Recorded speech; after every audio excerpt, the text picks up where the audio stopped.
Muito bem, estamos gravando então. Ao pessoal que está por aqui, mais uma vez, boa tarde, obrigado pela presença. Qualquer dúvida aí, vocês vão me chamando. O pessoal que vai assistir essa aula depois também eu fico à disposição de vocês. Deixa eu começar pelo cigarro aqui só para compartilhar na minha tela. A ideia do estágio interno é a gente observar 3 elementos base. A parte 1, que é o departamento pessoal, a parte 2, que seriam as operações e o desenvolvimento das demonstrações contábeis, e a parte 3, que seria, então, a análise das demonstrações. Tudo isso está lançado aqui para vocês poderem observar. Ele está lançado com as datas de quinta e sexta, igual eu já expliquei, que são os dias de aulas que a gente tem, né? Para vocês irem se organizando. Como a gente conversou, os encontros estão ocorrendo aos sábados, porque normalmente vocês têm outras matérias também na quinta-feira ou na sexta-feira, e geralmente a maioria dos alunos acaba trabalhando durante o dia, então não daria para a gente fazer esse encontro nesses dias específicos, tá? Então, aqui, ó, a partir desse momento de compra, parte 2, departamento de compras, departamento de vendas com a parte de compras e vendas, né, que seriam as operações de entradas e saídas, já vou mostrar o exemplo. A ideia da aula de hoje é falar um pouquinho do custo médio. Então, qual é o raciocínio? Primeiro, vocês precisam ter toda aquela escrituração em relação à abertura da empresa, constituição, regime, etc. Lembra que a gente vai sempre operar aqui para a condição do lucro presumido, tá? Isso vai ser importante porque vai ter um momento que a gente vai precisar fazer a apresentação do cálculo dos impostos e como isso é demonstrado nas informações e nas demonstrações contábeis. Então, tem que tomar um cuidado em relação a isso. E aí, junto com a parte do estoque, é necessário que vocês façam o controle pelo custo médio, que seria essas aulas dessa semana agora, quinta e sexta-feira, né? Então, a ideia é que vocês vão operando com as notas fiscais, com a movimentação, e aí eu trouxe esse exemplo aqui só para ilustrar um pouquinho. Vocês vão montar esse modelinho de nota com as principais informações. Eu já comentei um pouco sobre isso. Tomam bastante cuidado em relação a PIS e COFINS, em relação à condição do ICMS, né? Observando que PIS e COFINS para o lucro presumido não se aproveita crédito. Já no conceito do ICMS, a gente aplica a não cumulatividade, ou seja, se aproveita crédito. Então, aqui eu estou dando um exemplo de uma nota fiscal de compra, onde eu, por exemplo, no meu estágio interno, sou a empresa ABC Joias, aliás, sou a empresa Joias Perfeitas, né, que está comprando da ABC Joias Limitadas, tá? De modo que eu possa apenas exemplificar.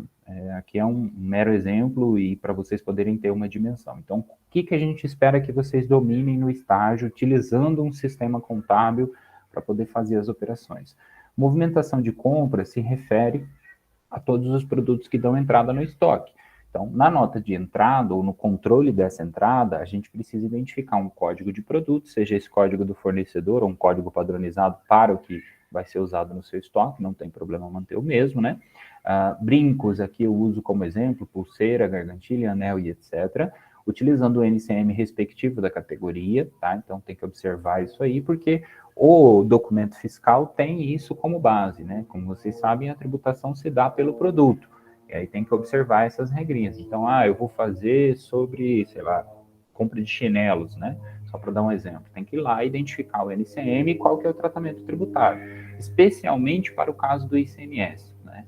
Caso tenha uma situação específica de PIS e COFINS, também tem que ser observado, que existem produtos na condição de monofásico, né?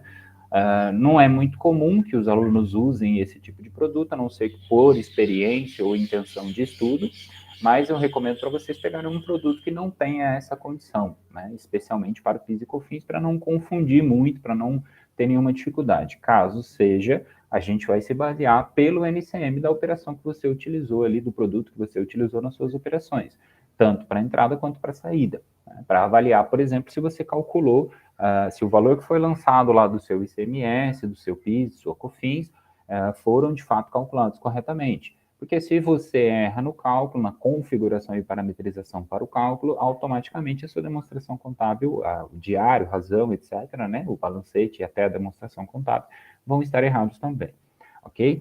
E aí, junto ao NCM, a gente tem o código mais importante de todos, né, que seria a condição do CST, o Código de Situação Tributária, traduzindo em outras palavras. Aqui eu estou usando o exemplo do 00 para dizer que ele foi tributado na origem, ou seja, o cara que me vendeu vai ter uma tributação normal em relação ao ICMS desse produto, assim como eu vou ter também, para efeito de que eu possa aproveitar esse crédito e abater na hora que eu fizer a venda, que é o conceito da não cumulatividade.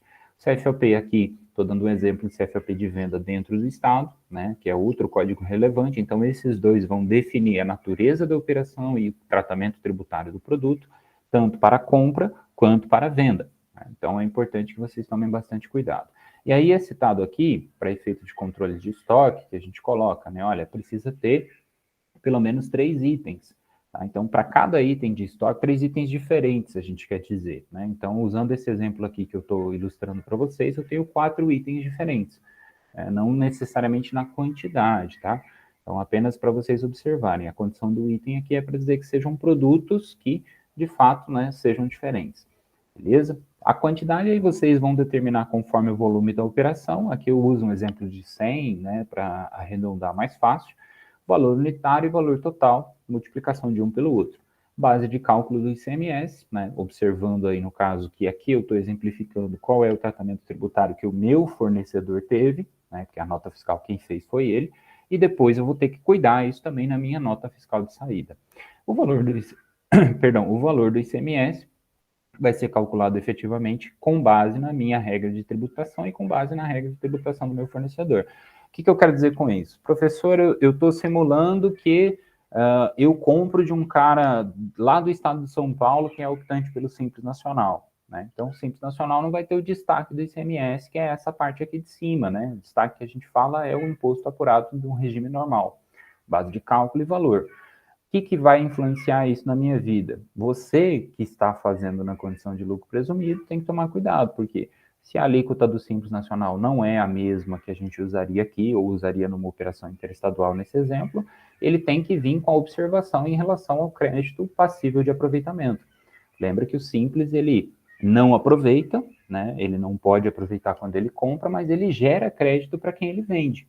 Salvo se for uma outra empresa do Simples, que não vai ser o caso de vocês. Então, se você comprar de um fornecedor de São Paulo, do Mato Grosso ou de qualquer lugar, você precisa que venha algum crédito, porque você, de fato, vai operar no regime normal. Beleza? Qualquer dúvida, vocês me interrompam aí, se precisar que eu volte ou comente melhor algum assunto, tá? Estou indo assim para poder não demorar tanto. Condição do IPI, aqui eu preferi escolher que ele não seria uma indústria, né? Eu não estaria comprando diretamente de uma indústria, então ele não tem IPI. A alíquota do ICMS eu deixei tudo 17, a alíquota do IPI zerado, apenas para poder informar e ter um controle. Então, aqui nesse exemplo, a condição do crédito ou do aproveitamento, enfim, da geração apenas do ICMS, e não necessariamente do PIS e da COFINS, ainda que não apareça na nota, não significa que não existe no XML, né? Então, é interessante observar esse elemento aí também. Ou seja, eu não quero que vocês se preocupem necessariamente com o que o fornecedor de vocês vai pagar de imposto, mas com aquilo que influencia no imposto de vocês, que é efetivamente o ICMS. Então, vocês vão pagar o ICMS e vão pagar PIS e COFINS por conta do regime do lucro presumido, né? Junto com o imposto de renda, contribuição social e etc. Só que, dentro desta condição, é necessário, né, que você observe que o PIS e a COFINS não vão estar sujeitos à mesma condição da não cumulatividade, ou seja, eles não geram crédito para você. Você tem uma alíquota mais reduzida, mas só paga na saída, né? Não paga na entrada, de certa forma. Aqui eu usei como exemplo nas informações complementares a condição do pagamento, que também vai ser relevante para a contabilização. Lembra que comprei do meu fornecedor e vou pagar em 2 vezes porque o meu saldo em caixa é baixo, né? Ou combinei que eu quero 30 dias de prazo. A contabilização da nota é uma, o pagamento da nota é outro. Então, dentro da contabilidade, às vezes um movimento fiscal, que seria uma nota de entrada, gera vários lançamentos. E é isso que é a função do estágio, é ensinar ou garantir que vocês tenham controle sobre esse tipo de operação. Então, na dúvida, o que eu sugiro que vocês façam? Criem uma modelagem, né? Não precisa ser no Excel, como eu disse, eu estou sem o sistema por hora, e aí eu usei aqui só um exemplo para poder ilustrar qual seria a nossa situação. Então, vocês fizeram aqueles primeiros lançamentos, né? Capital social realizado, integralização por uma conta bancária, provavelmente, ou caixa, que seja. Aqui eu usei o exemplo ainda da contratação de colaboradores, caso vocês fossem operar nessa forma, né? Eu já expliquei isso em outras aulas anteriores também, né? A compra do imobilizado tem que ter uma nota também, já eu vou falar mais sobre isso, mas aqui citando o exemplo da compra de mercadoria. Então, faz aquela separação do ICMS e a mercadoria para revenda, e essa conta aqui que eu estou usando de exemplo seria o mesmo de estoque. Eu montei um planinho de contas aqui só para poder ilustrar. Então, cuida sempre com a forma, né? O Concise ele vai usar a condição de TIM, tratamento interno da mercadoria, para definir lá no finalzinho, que é aquela última tela de contabilização mesmo, para definir como é que ele está debitando e como é que ele está acreditando. Então, além da parte fiscal, vocês têm que tomar bastante cuidado com isso. Né? Porque se a regra tributária do CST, do CFAP, estiver equivocada, ele pode, ou até mesmo o tipo da fatura, como a gente fala, né? Se é à vista, se é a prazo, se é outras, enfim, diversas aí, ele vai ter que gerar uma contabilização. Né? Então, dentro dessa contabilização de mercadoria para revenda, eu preciso que vocês, por exemplo, estou comprando a prazo, tem que gerar um fornecedores a pagar. E se esse a prazo é, sei lá, 15 dias, daqui 15 dias tem que constar o pagamento se estiver dentro do escopo do exercício de vocês, né? Que normalmente faz-se ali alguns períodos. Né? Então, tenta tomar só esse cuidado em relação a esses detalhes. Porque aí, com o controle desses detalhes, depois fica muito mais fácil. A gente vai bater o olho lá no livro diário, no livro razão, no próprio balancete, e a gente já vai ver. Então, muitas vezes acontece, por exemplo, de ter a condição de conta estourada no balancete, que é uma conta devedora com saldo credor. Né? Um banco com um saldo que não deveria existir. Porque as operações não foram contabilizadas corretamente. Porque o que era para ser a prazo, na verdade, saiu do banco, por exemplo. Então, isso acaba gerando algumas distorções que podem influenciar nas demonstrações, que influencia, por fim, na última etapa que vai ser a análise. É esse o raciocínio que eu queria mostrar para vocês aqui, ok? Então, as compras de mercadoria, o valor, a condição, todos esses elementos, vocês vão ter total liberdade para poder definir, até mesmo para poder ir aprendendo essa mecânica, né? Para poder ir estudando e tomando os respectivos cuidados em relação a esse tipo de operação, tá? E aí a nota de saída também vai ser o mesmo princípio, né? Então, dentro dessa condição, deixa eu ver se eu tenho aqui, se eu deixei separado. Eu acho que eu usei um exemplo de pessoa física como nota fiscal mesmo, né? Não como cupom fiscal. Aqui, deixa eu só confirmar, isso. Então, aqui estou eu, por exemplo, vendendo mercadoria, né? A minha empresa, eu quero dizer. Para o João da Silva, CPF, etc., data da operação, então eu faço a compra primeiro, depois a venda, né? Eu não posso vender se eu já não fiz a compra com o meu estoque, tem que tomar esses cuidados. Aí eu pego lá o produto que o João comprou. Então, por exemplo, aqui, vamos olhar rapidinho, ó. Eu tenho um brinco, o NCM tem que ser o mesmo na hora que eu dei a entrada, eu posso até mudar essa descrição se eu quiser, né, porque a gente tem aquela condição de dizer que um produto do meu fornecedor é outra coisa para mim, mas a essência tributária daquele produto é o mesmo. Isso normalmente é chamado de DPARA, ou seja, eu faço uma configuração onde quando entra a mercadoria no meu estoque, essa mercadoria vai ser tratada de determinada forma, ou vai se transformar em alguma coisa. E aí, a condição do Código de Situação Tributária, CST, né, 00 também aqui sendo utilizado, o 0 inicial e o 00 depois como definições de regras, tá? Então, caso vocês tenham dúvidas sobre essa codificação, observa bem como é que o seu sistema está definindo essas regras. O CFOP, porque eu estou dizendo que o João da Silva é dentro do estado de Mato Grosso, então, para efeito de ICMS, 5102, uma venda de mercadoria, ou como a gente chama na contabilidade, a revenda de mercadoria. A quantidade que ele comprou daquele produto, o valor unitário daquele produto, preço de compra, preço de venda, tá? Então, observa aí, por exemplo, esse detalhe. Aqui, ó, só não é final ainda, né, que eu não terminei os cálculos, eu pretendo inserir isso no Concisa também para poder fazer uma ilustração mais prática para vocês, mas o raciocínio seria, eu estou comprando a R$ 25 100 unidades, né? Então, 25 vezes 100, eu estou investindo em mercadoria 2.500. Cada unidade me custou R$ 25, e aqui nesse exemplo eu estou vendendo a R$ 100. Então, 100 menos o 25, estou tendo aí uma diferença, né, de R$ 75. Lembra que essa diferença, ela não é margem, ela não é lucro, pelo menos não ainda, né, porque a finalidade da demonstração é justamente fazer esse traçado. Porque no meio dessa conversa vai entrar o quê? Vai entrar a minha despesa fixa, vai entrar o honorário do contador, vai entrar, sei lá, qualquer outra compra que eu faça, o imobilizado, o pagamento de um fornecedor, etc. Toda esta movimentação, né? Então, muitas vezes a precificação tem que se tomar um cuidado. O que eu quero dizer? Não compra o produto por R$ 10 e tenta vender ele a 20. Porque normalmente não funciona, você teria que fazer uma quantidade muito grande. Porque logo na sequência, se vocês observarem, a gente vai ter o exemplo das despesas. Cadê? Aqui. Embaixo vai estar lá na aula do dia 13 de abril, lá na frente. Deixa eu ampliar um pouquinho aqui, só para a gente usar de exemplo rapidinho. Vocês conseguem enxergar aí? E depois eu falo dos impostos. Sim, né? Deixa eu ver como é que está meu volume aqui. Se está muito baixo. Mas, por exemplo, o aluguel. Se você não tem um imobilizado de sede própria, pensa comigo, você tem um imobilizado, fazer uma nota fiscal, de dizer que você comprou um imóvel que você vai colocar a sua empresa, seu capital inicial tem que ter sido alto. Né? Então, se você criou um capital inicial, capital social inicial lá, subscrito e integralizado, no valor, por exemplo, 100 mil, você vai comprar um imóvel de 90, já não sobra mais nada em caixa, praticamente, para comprar de mercadoria. Vou ter que ter essa dimensão e essa noção. Ah, não, professor, eu fiz com 500 mil, 2 sócios, um sócio, enfim, qualquer que seja a regra. Beleza, então aí você faz o investimento. Ah, eu não tenho imobilizado, não tenho imóvel próprio. Provavelmente, então, você vai ter o aluguel, né? Uma coisa ou outra, tá? Então, automaticamente aqui a gente parte do pressuposto que ninguém ia ceder um espaço para você de graça. Pode acontecer isso na vida real? Pode, mas a função do estágio é prever a normalidade, a regra geral, né? Então, dentro dessa condição, faz lá uma nota de aluguel, enfim, observa esse elemento, faz um contratinho, um recibo, alguma coisa, porque esta informação vai para o contábil também. Pelo menos para você ter essa documentação e saber se basear no raciocínio. Então, ora, se eu estou alugando sei lá, um espaço aqui no centro da cidade, eu estou pagando R$ 1.000 de aluguel, vamos supor.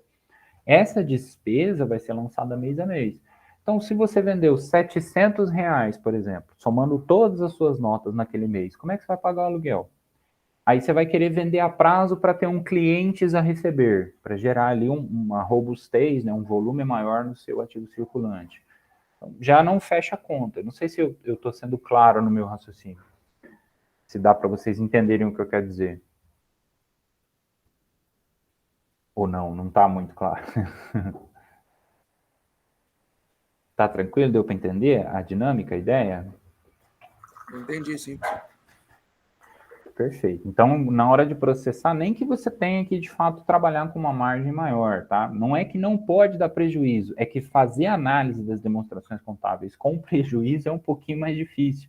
Então, eu garanto para vocês que vai ser mais fácil analisar uma empresa que tenha lucro, por mais que ele seja pequenininho, tá? R$ 1 para cima já é lucro. Se ela tiver uma margem boa, se ela tiver uma consideração boa, uma relevância boa, vai ser mais fácil explicar os números depois. Né? Então, se tem uma margem muito apertada, o ponto de equilíbrio que eu não calculei antes, enfim. Então, por exemplo, se você tem ali, sei lá, vou chutar aqui R$ 5.000 de despesa fixa. Você tem uma margem de contribuição de 30% dentro dos seus produtos. O volume de venda que você tem que ter no mês para pagamento dessas despesas fixas é 16.660 e tal. Entenderam a ideia? Então, o cálculo do ponto de equilíbrio ele não está previsto, mas pressupõe que vocês conhecem. A gente pressupõe que vocês, pelo conhecimento das outras disciplinas, já saibam ou consigam ter acesso a esse tipo de ideia, né? Eu tenho que fazer o cálculo? Não, mas se você não fizer e vender menos, você vai ter prejuízo. E para você fazer a análise desse prejuízo vai ser um pouquinho mais complexo. Dá para fazer também, tá? Não tem problema, mas geralmente é mais difícil para o acadêmico para ele poder se acostumar com esses números no negativo. Então, qual que seria a premissa? Se você está comprando um produto, precificando ele, trabalha com uma margem acima, uma margem razoável, faz os testes, estima a sua receita. Então, por exemplo, nessa nota fiscal aqui, ó, eu vendi todos os produtos, os 3 itens que eu queria, né, num volume e quantidade X aqui, 2 unidades de cada um, tá aqui, ó. E aí eu cheguei a uma receita de R$ 600. Se eu lancei lá, por exemplo, aqui, tá aqui, aluguel, energia, telefone, internet, e a soma dessas despesas já me deu R$ 500, eu preciso ter mais volume de venda. Né? O honorário contábil, por exemplo, a gente falou que está lá na primeira aula, que é para poder colocar o salário mínimo, tá? 1.302. Né? Então, observa que você vai ter uma quantidade. Então, vai lá, monta uma planilhinha, escreve lá despesas fixas, coloca o valor definido de cada uma, isso já vai te dar um norte das despesas fixas recorrentes. Depois você vai ter que entender e observar também que dentro desse volume de receita que eu estou usando de exemplo aqui, né, então dentro dessa condição, ó, R$ 600, 102 é do governo, é do ICMS. A base de cálculo aqui dos 600 é efeito de PIS. Deixa eu ver se eu fiz certo. 6,90 para efeito de PIS.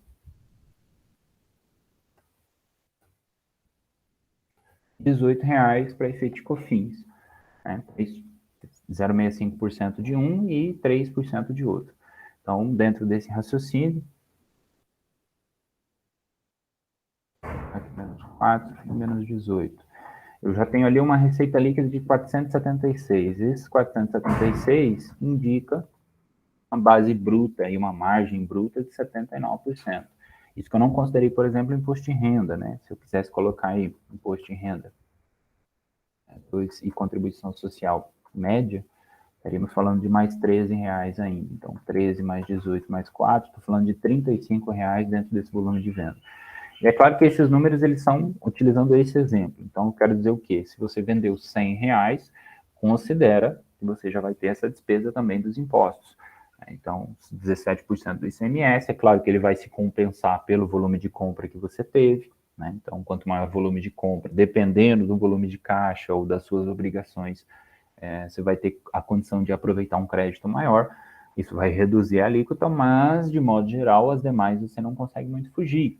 Então, a gente tem PIS, COFINS, imposto de renda, contribuição social. Se vocês tiverem, por exemplo, imposto retido na fonte, né, no caso de operações financeiras, uma conta bancária, né, algum investimento, não sei como é que vocês contabilizaram as primeiras operações, chegaram a fazer algo nesse sentido, então tem que tomar esses cuidados e observar e ir adotando esses critérios, né? Então, fazendo sempre um raciocínio de modo que você não tenha ali um prejuízo, né? E é justamente esse o treino, que você possa olhar esses números do seu cliente e fazer uma avaliação justa para ele. Poder dizer, olha, a precificação, não que necessariamente seja o serviço de vocês, mas entender que essa movimentação fiscal ela tem consequências contábeis, que é justamente a apuração do lucro, a apuração do prejuízo, a apuração do resultado, como a gente fala. E as demonstrações vão ilustrar essa situação toda. Então, se o cliente não está nem sabendo o que elas significam e você consegue explicar isso, você está, de fato, atendendo a expectativa que é fazer o escritório contábil, né, que é, de fato, fazer as operações, a assessoria, a consultoria, o estudo, a análise, a inteligência que a gente chama aí tributária e contábil de forma prática. E aí os exemplos aqui se continuam na mesma estrutura, né, que eu usei o mesmo modelo de nota, aquele A1, base de cálculo do ICMS, valor do ICMS sem IPI, porque eu não estou operando dentro de uma indústria, alíquota zerada do ITI, alíquota de 17%. Né? Caso o produto de vocês tenha, por exemplo, substituição tributária, ou tenha fundo de combate à pobreza, ou qualquer outro adicional, ou redução, por exemplo, de base de cálculo, isso tem que ficar claro, né? Tanto pelo CST, tanto pelo CFOP da operação, tanto pela condição de regulamentação. Então, por exemplo, se eu estou usando base de cálculo, eu tenho a obrigatoriedade de indicar qual é o fundamento legal aqui nas informações complementares. Ah, o meu produto tem redução da base de cálculo porque faz parte, por exemplo, da cesta básica. E aí ele tem direito a uma redução de X% ou para tantos por cento, né, da operação. Beleza, fez o cálculo, montou, tá tranquilo, referencia aqui qual é o seu fundamento legal, que é isso que você vai ter que indicar para o seu cliente na hora que ele está fazendo a nota fiscal, né? Então, se a nota viesse desse jeito aqui, você saberia que está tudo certo. E aí esses detalhes todos vão lá para dentro do Concisa e aba por aba, produto a produto, a gente tem esse controle de informações de modo que na hora que você tira os relatórios das operações de entrada e de saída, isso tudo tem que ser uma coisa só.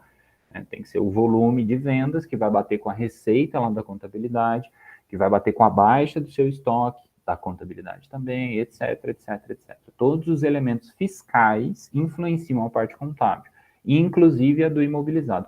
Eu acho que eu não montei aqui, eu acabei não montando, mas lembra que vocês vão provavelmente acabar fazendo uma compra de imobilizado, porque a ideia, inclusive, é que vocês tenham eventualmente outras despesas, né? Despesas financeiras e o controle e a depreciação patrimonial. Então, tem que observar esse elemento também. Então, faz lá uma compra, uma nota fiscal de compra de algum produto, pode ser, por exemplo, a mesa e cadeira, né? Então, você vai ter ali a condição, e a contabilização ela pode ser feita por item ou subgrupo. Então, quer dizer, você tem ali móveis de escritório, onde você engloba mesa, cadeira, lixeiros, para simplificar. Esses 3 itens podem ser contabilizados e separados e adotado o critério de depreciação de forma individualizada ou um subgrupo, que você chamaria de móveis e utensílios, né? Geralmente se usa essa expressão, ou móveis para escritório. Aí seriam 3 em 1, então a soma dos 3, a depreciação dos 3, tudo numa coisa só, contabilizado numa única conta. depreciação como despesa, né, despesa com depreciação e depreciação acumulada, que é aquele modelinho que eu comentava para vocês em relação aos tipos de operação. Não sei se eu cheguei a lançar aqui. Eu tenho esse exemplo nos outros... Mas vocês se lembram, né? Eu presumo que seria esse lançamento aqui, ó, simplificadamente, tá? Aqui eu estou dando um exemplo dentro de um exercício de outra matéria, mas é só para ilustrar. Então, eu tenho que debitar e creditar da mesma forma, de acordo com a ficha de controle. Aí, na aula anterior, eu já mostrei o exemplo da ficha, que aí ela é bem simplesinha, né? Mas é só para ilustrar. E, por fim, para concluir o raciocínio, para não me delongar mais, entendidas as partes aqui, caso vocês não tenham ficado com nenhuma dúvida, o processo do estágio interno, basicamente, é isso, compra e venda. E quando eu faço compra e venda, eu tenho que tomar muito cuidado com isso aqui, ó. Seria um exemplo, usando aqui também de outra matéria, tá? Só porque eu preciso de números, né? De controle de estoque. Então, você vai ter que montar a sua ficha de controle de estoque, por tipo de produto, né? Por item, por unidade ali que você está controlando. Lembra que a gente está pedindo 3 itens distintos. Então, você vai ter que vir e montar, por exemplo, eu estou vendendo, na minha situação aqui, joias. Esse aqui seria a ficha de controle da joia A, da joia B, da joia C. Então, eu monto essa estrutura, preferencialmente aí numa planilhinha, né? Faço o cálculo do custo médio. Aí tem que tomar cuidado, porque o custo médio tem aquela formulazinha, né? Onde a gente vai fazer uma divisão, considerando o total do estoque em valores totais em reais e as unidades, para depois fazer essa divisão do valor total. Então, como é que eu sei, por exemplo, aqui que o meu custo unitário daquele produto, para depois calcular o meu CMV, foi de R$ 94,85. Deixa eu aumentar aqui um pouquinho. O raciocínio foi, nesse exemplo, tá? Eu faço a entrada das mercadorias conforme nota fiscal, já separando o crédito do ICMS, lembra desse detalhe, que é isso aqui, ó. Vou voltar aqui numa compra só para ilustrar para vocês. Está aqui o exemplo, tá? Então, se vocês estiverem usando estoque ou mercadoria para revender é a mesma coisa, mas tem que ter a conta ICMS a recuperar, né? Que é uma compra. Então, eu estou tendo um direito. E aqui eu faço uma separação. Então, eu usei uma alíquota, valor de compra nesse exemplo de R$ 1.000 e ICMS a recuperar de 170. Então, dentro desse raciocínio, meu estoque é só 830, mesmo que a minha fatura, né? Que é a minha condição de pagamento, por exemplo, a prazo, determinou uma fatura de R$ 1.000, ou seja, eu paguei R$ 1.000, mas dentro dos R$ 1.000 eu tinha o imposto a recuperar. Então, na contabilização é que eu vou fazer essa distinção e esse controle do crédito do ICMS pela movimentação de entrada. E o Concisa vai chamar assim, livro de entrada dentro da apuração do ICMS. E aí, exemplificando, então a operação foi de R$ 1.000, não é a mesma coisa, tá? As notas que eu usei de exemplo e as contabilizações aqui, porque são matérias distintas, tá? Mas é só para ilustrar com números aqui. Comprei 10 unidades de um produto qualquer, identifiquei que o valor da compra foi de 830, então 830 dividido por 10, eu chego a um valor unitário de R$ 83, que é esse exemplozinho aqui que eu estou passando para vocês, tá? Esse quadrinho aqui. Nesse dia da operação, eu não tenho nenhuma venda. Isso também é uma dica que eu acho que vai facilitar muito a vida de vocês na hora do controle. Tenta fazer a compra num dia, a venda no outro. Se você já tem domínio, faz todos os dias, por exemplo, né? Mas é mais fácil de vocês organizarem a informação se ela tiver uma compra num dia e uma saída no outro. Ah, não, eu quero fazer tudo num dia só. Não tem problema, só vai ficar uma informação um pouco mais complexa de ser traduzida. Mas aqui eu dou o exemplo que não tem saída, então eu faço a apuração do meu estoque, R$ 830, sem mistério. No dia 15, nesse exercício, eu tenho uma operação de venda. E aí, qual que é a base para eu ter o meu custo médio? É a informação do dia anterior que eu estou fazendo pelo permanente. Controle de estoque e inventário permanente. Ou seja, já que eu não tive nenhuma compra hoje, não mudou o que estava ontem, a minha base acaba sendo ontem. E aí eu pego esses 83, 6 unidades, né? Vezes 6 unidades vendidas, eu tenho um CMV de 498. Indo lá para a minha contabilização, na hora que eu faço a venda, eu tenho o lançamento da venda com a receita, né? E aí eu tenho a baixa do estoque, que é esse exemplozinho que eu usava com vocês, R$ 498 tirado da planilha de controle de estoque, forma de custo médio. Beleza, atualizo o meu saldo, tá? Depois eu vou mandar o link desse vídeo, dessa aula, ou enfim, da aula específica do cálculo do custo médio, que é mais rápido, né? São uns 10 minutinhos, nem isso, que é só para vocês relembrarem a fórmula completa. Mas basicamente eu faço o quê? Eu considero o valor total do meu estoque, nesse caso ficou 332, divido pela quantidade, eu tenho o valor unitário. Então, R$83. E aí, por fim, aqui um outro exemplo de compra para a gente ver um outro caso. 10 unidades a R$ 99,60, eu tenho um estoque de R$ 996. Ou eu comprei 996, sendo 10 unidades, acaba sendo também um custo unitário de R$ 99,60. É toda a mesma informação vista de forma diferente. Não tem nenhuma venda nesse dia, então eu vou lá e atualizo o meu estoque. Como é custo médio, eu misturo. Então, como é que eu faço essa mistura? Eu preciso tomar bastante cuidado, essa junção de produtos aqui. Por isso que cada item tem que ter a sua própria ficha. Porque daí você não vai misturar, por exemplo, camiseta e chinelo. O que você vai misturar no conceito estoque é o tipo de produto. Então, se eu fiz 2 compras de camiseta em datas separadas, eu vou atualizar o custo pelo custo médio. E aí toma cuidado em relação a isso, porque a venda da camiseta vai ter um custo, a venda do chinelo vai ter outro, a venda da joia vai ter outro custo, dependendo das operações que você modelou. Tá? Então aqui eu fiz o exemplo só para ilustrar esses 996, somado com o que eu já tinha de estoque, eu vou para 1.328, que é esse raciocínio aqui, esse 1.328 que eu marquei agora. E aí, dentro desse raciocínio, 1.328 dividido pelas 14 unidades, eu vou chegar a esse custo médio de 94, 85, 71. Aqui eu deixei 4 casas só para ilustrar, né? Mas aí vocês podem considerar quantas casas forem necessárias, porque o Excel vai fazer por arredondamento. Basicamente na planilha pode conter só 2, mas lembra que geralmente pelo custo médio a gente tem muito arredondamento de centavos, algumas coisinhas assim que acabam fazendo diferença. Então isso precisa ficar controlado por vocês. Então, repetindo, somei o total de estoque, 1.328, somei as quantidades e dividi um pelo outro. Então, 1.328 dividido por 14. Eu tinha 4, comprei 10, foi para 14. Eu tinha 332 e comprei mais 996. Então, vou ter que fazer a divisão. É só para vocês não tomarem o cuidado, aliás, para vocês tomarem o cuidado de não fazer o seguinte, ó. Isso também acontece com muita frequência. Ah, qual foi o meu primeiro preço de compra? 83. Qual foi o meu segundo preço de venda? 99,60. Geralmente a galera faz assim. Pega o preço primeiro, pega outro preço, soma os dois e divido por 2, para fazer uma média. E olha a diferença. Eu estou trabalhando aqui numa média simples, né, que não é o ideal, não é o indicado, não é o recomendado. Então, 91,30 para 94 reais dá uma diferença muito grande quando eu falo, por exemplo, de 1.000 unidades. Então, aqui só para dar um exemplo, 94,86, 3,56 por unidade, R$3, né?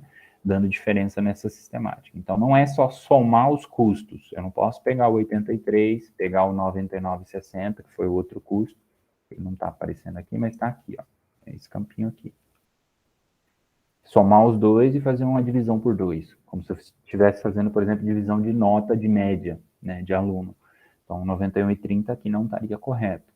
E aí, se está errado aqui no seu controle, vai estar errado na contabilização, porque o seu sistema foi parametrizado para poder calcular de alguma forma, né? Então, observa esse elemento aí também. Ok?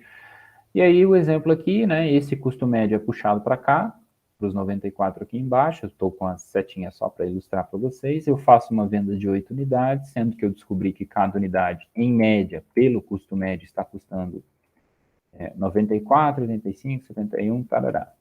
Eu vou para 758,86 centavos, arredondando ali as 3 casas. Deixa eu ver se aqui já está calculado. Isso, está calculado. Então, aqui só para dar o exemplo, né? É porque aqui, como ficou arredondamento, eu expliquei para os alunos em sala e estou reforçando isso para vocês. E aqui, basicamente, é o resumo do raciocínio. Ó. Somar o valor total em reais do estoque, somar a quantidade e dividir um pelo outro. Esse é o jeito mais fácil de se fazer esse raciocínio. E aí eu dou o exemplo, né? Em relação ao caso, ali, o primeiro caso, dia 16, seria a primeira contagem de cálculo do custo médio que a gente faz. Tem a fórmula do CMV, né, caso vocês queiram adotar por este critério, que seria mais ou menos trabalhar direto pelo razonete. Lembrando que tem que dar a mesma coisa, tá? Tanto a fórmula quanto a planilha tem que bater, elas precisam ser a mesma coisa. A fórmula aqui nesse exemplo, o estoque inicial 830, não houve compras no dia que eu fiz a venda, depois o estoque final ficou 332, está aqui do lado. Então a diferença de um pelo outro, só exemplificando aí, 830 mais 0 menos 332 de estoque final, CMV igual a 498. E aqui embaixo, 1.328 menos 569,14, igual a um CMV de 758,86 com os arredondamentos. Enfim, então essa planilhinha aqui é só o exemplo, né? Que aí nesse caso, como é contabilidade geral aqui, eu estou ensinando para eles como é que faz esse cálculo desde o começo e como é que isso é trazido aqui para razonete, para balancete, para demonstrações, etc. Né? Então, eles precisam passar por todo esse processo, vocês, em teoria, já viram, já conheceram, enfim. Tá? Então, aqui é só para exemplificar mesmo. E aí, o resumo dessas operações é importante que vocês tenham esse controle. Então, observar bem lá, olha, estou fazendo uma venda, mas está debitando meu PIS? Quando a gente fala debitando PIS, a gente está falando desse lançamento aqui, ó, de exemplo, né? Seria um débito na conta PIS sobre vendas, que é uma despesa com PIS relacionado às vendas, que vai na minha DRE. E eu preciso observar se ele está acreditando, ou se ele vai fazer um totalizador depois, que isso também acontece com muitos sistemas, né? Em que ele vai pegar todas essas contas de despesa e depois lançar lá uma obrigação. Alguns fazem já na primeira operação, que seria esse tipo de lançamento, outros fazem somente no momento final, onde você, desculpem, pede para o sistema atualizar o cálculo do imposto. Eu não sei como é que vocês vão operar, né? Eu não sei se o Concisa tem as duas possibilidades diretamente, mas caso não tenha, eu tenho certeza que pelo menos esse critério ele vai adotar. Ele vai debitar uma conta de despesa, tá com o sinalzinho de menos aqui, porque isso viria para a nossa demonstração de resultado, de modo que fosse apresentado dentro da nossa DRE. Deixa eu abrir aqui mais, só para ilustrar. Aqui eu estou na minha DRE, tá? No plano de contas, né, mais especificamente, mas só para exemplificar, ele está com esse sinalzinho de menos, porque eu estou puxando do Excel, tá? Então, na verdade, a conta em si não é uma conta redutora, ela aparece como uma conta que diminui na demonstração do resultado. Só para deixar claro esse raciocínio aí. Aqui, ó, se vocês verem, ele está puxando da planilha plano de contas, em 96, que é essa linha que a gente está vendo aqui. Então, PIS sobre vendas não é uma conta redutora, essencialmente, é uma despesa, né, que causa o efeito de diminuir, né, DRE, sim, mas ela precisa ser observada como natureza de despesa, ou seja, natureza devedora. Mas, enfim, aí também já é entrar em muito detalhe sem tanta preocupação assim, né? A gente acho que não chegou nessa parte ainda. De todo modo, o que eu quero concluir com tudo isso? Tomem bastante cuidado em relação ao preço de venda, tomem bastante cuidado em relação à apuração dos tributos, tá? A provisão do imposto de renda e a contribuição social também tem que ser observada em relação àquela condição do adicional dos 20%. Se eu tenho, por exemplo, outros tipos de receita, tem que tomar bastante cuidado com isso também. Tive qualquer outro tipo de receita que não a minha receita operacional. Isso entra no cálculo do imposto de renda, isso não entra no cálculo do imposto de renda, preciso ver que receita é essa e qual é a regra tributária. No cálculo da contribuição também é a mesma coisa, né? Então tem que observar muito essa parte fiscal para que ela fique redondinha, tranquilo, e que depois daí na apuração e nas provisões e contabilizações, vocês não tenham dificuldade nenhuma em fazer. Então aqui as duas aulas só exemplificando, despesas fixas, e aí fechou. Com isso, vocês já vão ter feito praticamente toda a primeira parte. Depois é só a depreciação, né, que aí vocês vão poder, por exemplo, fazer um lançamento anual ou mensal, dependendo do período que vocês estão fechando. Os balancetes já vão dar o indicativo de qual é o caminho que vocês estão seguindo. Então, por exemplo, livro diário, livro razão. Se eu tenho conta estourada no balancete, é porque tem lançamento contábil errado, né? Eu tenho débito em conta que não deveria estar naquela conta. E o inverso é válido para o crédito também. Revisão das contas patrimoniais de resultado, é isso que eu quero dizer, né? Fazer essa análise, essa checagem e o registro de inventário, que é o meu próprio estoque, para poder saber se a minha ficha de controle está de acordo. Né? Porque daí não adianta eu ter um custo médio calculado aqui de 90 e poucos reais e lá está lançado um outro valor. Tem uma fórmula diferente, uma coisa está diferente da outra. Então, se o meu CMV no livro diário está R$1.000 e meu custo unitário está R$100, eu estou fazendo alguma coisa, ou o sistema está fazendo alguma coisa diferente daquilo que eu estava pensando. Tá? Então, tem que observar especificamente aí esses resultados, porque na prática isso tudo vai influenciar a hora que vocês montarem aí o exemplo da DRE de vocês. Né? Aqui eu tenho uma situação, então o meu CMV daqui é extraído dessa contagem, né? Dessa planilha, dessas operações. O meu ICMS é recuperar, o meu estoque, o meu banco, fornecedores, etc. Todos eles seguem a mesma premissa de tudo aquilo que vocês aprenderam. Ou seja, é preciso que vocês tomem bastante cuidado com as operações de compra e venda para que não fuja nada do controle depois dessas demonstrações que vocês vão apresentar e efetivamente fazer análise. Balanço, análise horizontal, análise vertical. TRE, análise horizontal, análise vertical. Aí volta para o balanço, análise por índices, índice de liquidez, rentabilidade, endividamento e etc, etc, etc, que está tudo aqui no finalzinho. DFC, DLPA, DMPL geralmente são mais fáceis se a contabilização também foi feita correta. Então, se todas as contas estão lá parametrizadas, eu vou ter uma tranquilidade, porque daí eu já sei quais são as contas que geram entrada ou saída de caixa, por exemplo. Eu já sei quais são as contas do meu patrimônio líquido e o que eu faço com o meu lucro depois dele ser apurado. Estou fazendo distribuição antecipada, estou fazendo provisão, estou fazendo reserva, o que eu estou fazendo com aquele lucro e qual é a mutação ou a variação que isso causa no meu patrimônio líquido. Ok? Dúvidas, perguntas, comentários?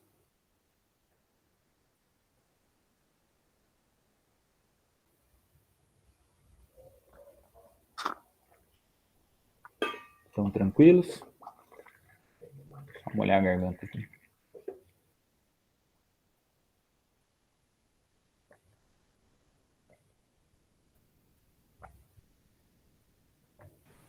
Tranquilo, professor. Na hora de fazer, aí a gente vai atrás do senhor. E venham mesmo, tá? Não deixem para a última hora aí, já vão começando a mexer, organizando aí o quanto antes. Podem me procurar em qualquer horário que eu estiver lá. Qualquer dúvida no dia também, manda uma mensagem antes, né? Professor, vai estar na aula, vai estar na aula, na Unemate hoje, qual horário, qual sala? Eu dou um toque para vocês, a gente marca um horário lá, às vezes no intervalo ou depois, enfim. Se eu não estiver em sala, daí eu fico geralmente no departamento ou aquela salinha dos professores lá também, vocês me acham. Mas geralmente é fácil, né? Então, como vocês têm meu contato, fica tranquilo. Só que eu preciso que vocês apresentem, porque aí a gente tem por onde começar, né? Então, não tá batendo, mas por que não tá batendo? Aí a gente vai ver os lançamentos, quer dizer que você já fez antes, já montou toda essa estrutura para poder ilustrar. Em teoria, vocês não precisariam nem necessariamente fazer as notas fiscais. Eu recomendo vocês peguem um modelo de alguma nota, enfim, alguma coisa de exemplo, para vocês pelo menos terem uma base ali do que serão essas operações, né? De modo que aí, quando você pegar uma nota verdadeira, você já está acostumado com aquele layout, aquela estrutura, o sistema lê isso aqui daquela forma, desse jeito, vai para lá, vai para cá, enfim. Esse tipo de coisinha. Bacana? Desculpem a demora no começo hoje, a ausência de informações, e eu fico à disposição de vocês aqui ou depois. Tô tranquilo. O que eu tinha para apresentar hoje era isso. Se ficou claro, se deu para mais ou menos ter uma ideia, os cuidados que têm que ser tomados, eu concluí a minha parte.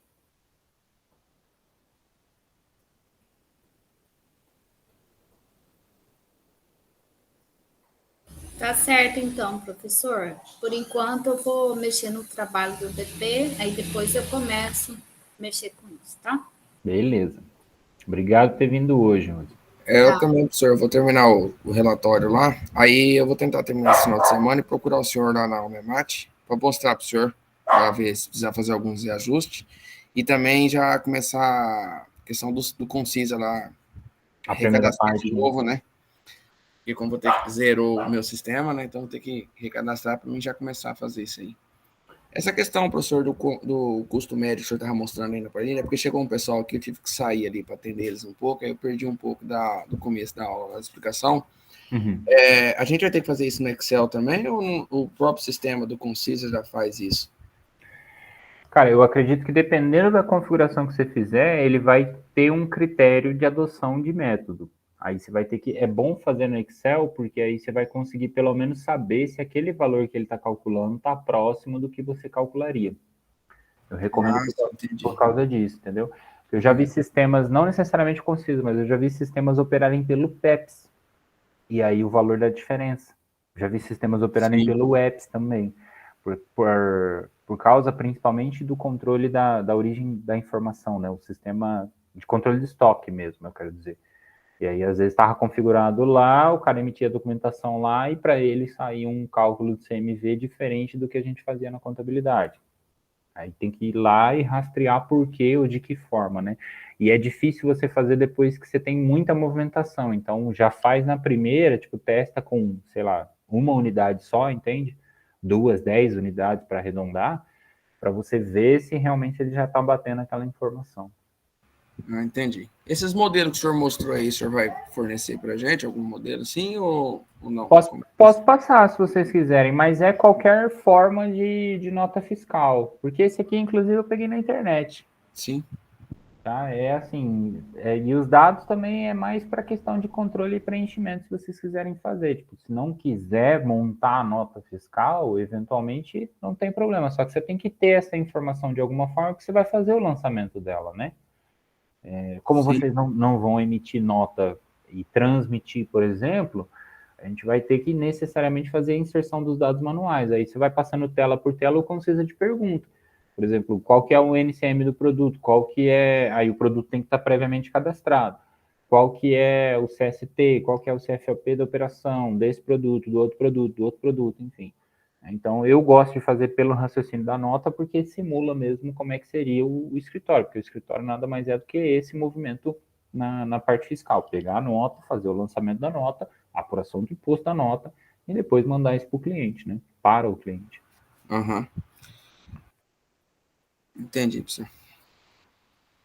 Os demais, tranquilos? Então, vamos finalizar por hoje. Pode falar, desculpa. Não, eu só ia falar também porque eu tô correndo contra o tempo. E aí eu vou ter que fechar esse relatório também. Aí depois desse relatório eu creio que eu consigo já ir assimilando o que o senhor passou hoje. Lembra que o estágio ele vai até o final do semestre, tá, gente? Por isso que a gente tem esse prazo mais alongado da primeira parte, né? Do departamento pessoal, vamos falar assim. Porque essas segundas operações aqui eu estou antecipando justamente para poder ir comentando, para quando vocês forem operar, vocês já terem um material disponível, né? Alguma coisa, pelo menos uma dimensão, uma ideia por onde que começa. Mas é mais ou menos por isso, porque às vezes eu entendi o que vocês querem dizer assim, a gente precisa primeiro terminar uma parte para começar outra. Não tem problema. É essa a ideia mesmo. É que aí existe, inclusive, a possibilidade de eu não estar acompanhando vocês lá na frente, né? No fechamento do semestre. A gente ainda não sabe como é que isso vai ser.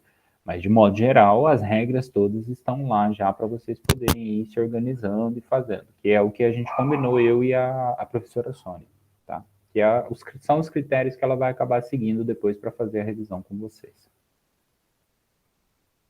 Bacana? Deixa eu interromper aqui, então, a gravação.